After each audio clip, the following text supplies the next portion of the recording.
Professor Shomita Basu teaches at the South Asia University, and she has published on gender, international security, and the UN in edited volumes, including International Affairs, International Political Science Review. The list is endless.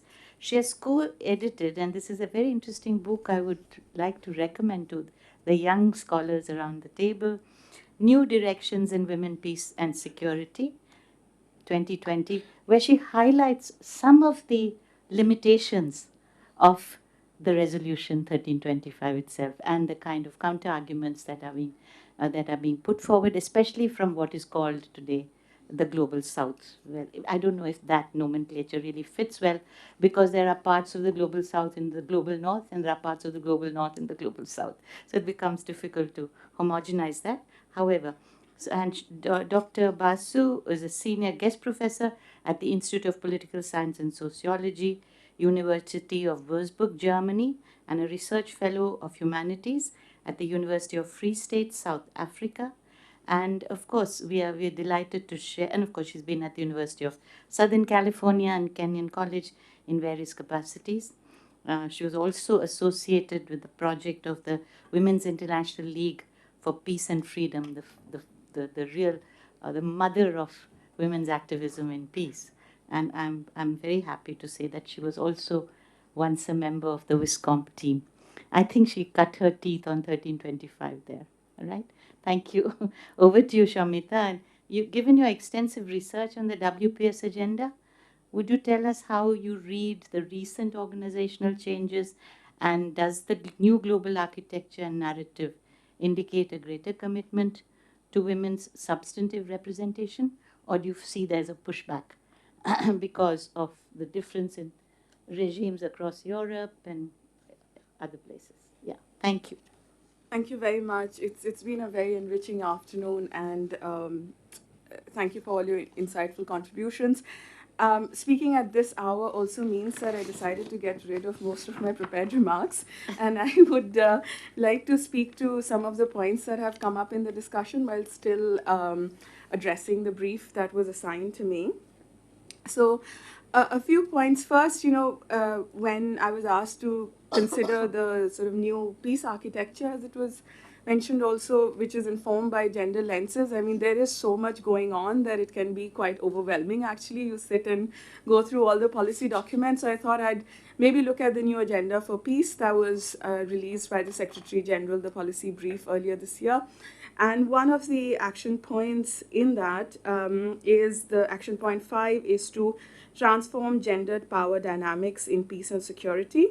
And within that, the first recommendation is to introduce concrete measures to secure women's full, equal, and meaningful participation at all levels of decision making on peace and security. And the difficulties in realizing this are highlighted as well, including structural inequalities, gender based hate speech, etc. And there is recognition very evocatively put about sort of how there is backsliding of generational gains that have been made on the women's rights agenda. And I think that is something that we all see around us. And yet, and this kind of brings me to the second point, that so we see all of this commitment at the UN level, and importantly, political will is always mentioned. Of course, here we are referring to the political will of the member states. So it's not just the Security Council, and where Ambassador Puri pointed out there have been systematic efforts made to make sure that gender inclusive, I mean, there are sections on gender, but if we read the statements of the member states in the Security Council as well, there is quite often, I would like to think, sections on gender, even when it is not a WPS open debate. So that's quite encouraging.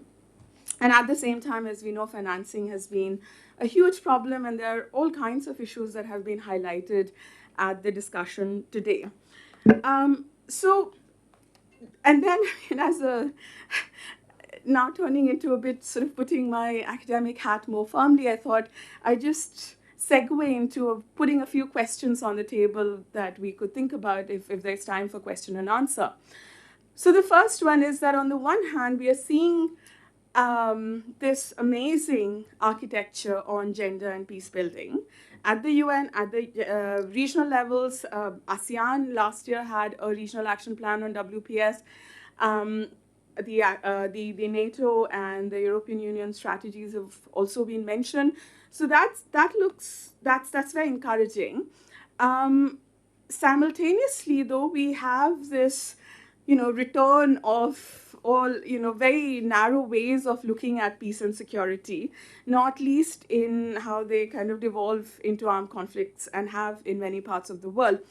So, how do we find a common ground in making sure that in the big debates within quotes on arms trade, climate change, nuclear non-proliferation, reform of multilateral institutions, gender is not just a section, but gender is actually informing the big debates. And that's very tricky, as I'm sure the diplomats at this table have experienced, which brings me to, so that's a sort of question, which brings me to the second point, which is about, okay, we have more women in diplomatic spaces. I recall from one of my earlier research articles that in 2016 there were, I think, 6 women representatives in the UN Security Council. So this was a record number. And yet, when these women were interviewed for an article, there was, of course, you always say national interest first, and which is fine.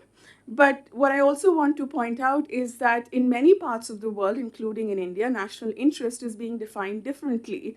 India, for instance, talks about human centric foreign policy. So, where do we bring India's deliberations on human centric foreign policy alongside its deliberation in other thematic issue areas? And this certainly applies for countries that purport to follow a feminist foreign policy. So, in that regard, the master's tools were mentioned a few times. And so, my question is, how do you use the language of power? How do you use the master's tools to be taken seriously? Because otherwise, you will not be taken seriously, as we find, and yet kind of keep the transformative agenda of gender somewhere. And I mean, I'm just very curious about how in practice this works out. And the final point, which sort of Rita alluded to, and I think she spoke to it, which is that, so we have at high levels, at the highest levels of decision making, not least the Security Council, diplomats very familiar in often with the WPS language, with the gender agenda. So I worry whether, speaking of this connection between the local and the international, what kind of space remains for those who speak about gender, peace, and security differently? Because when 1325 was adopted in 2000, the Security Council members and others did not quite have the expertise. Now people in decision-making places have the expertise.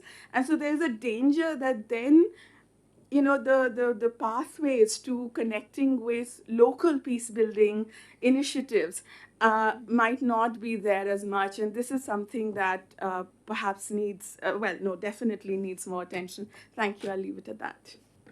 Thank you so much, Amita, for raising some of the real concerns on the ground on the implementation and the practice and actually the adoption of it, not just at the policy but also at the executive level. Thank you very, very much indeed.